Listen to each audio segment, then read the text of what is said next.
శ్రీకాళహస్తి.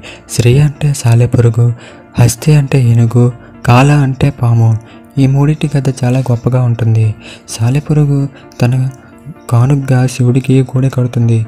ఆ గూడెను శివుడు తనను పరీక్షిద్దామని మంట పడతాడు. శివుడు కాలిపోతున్నాడని సాలెపురుగు ఆ మంటలో దూకి తన ప్రాణాలు వదిలేస్తుంది. శివుడు సాలెపురుగును తనలో లీనం చేసుకుంటాడు.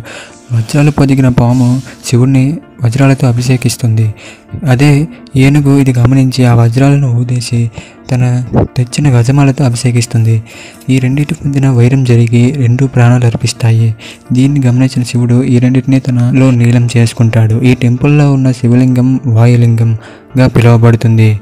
ఈ మూడింటి వల్ల ఈ శివలింగం టెంపుల్కి శ్రీకాళహస్తి అనే పేరు వచ్చింది. కన్నప్ప ఈ టెంపుల్లోనే శివుడికి తన కళ్ళను అమర్చాడు. సబ్స్క్రైబ్. Thank you.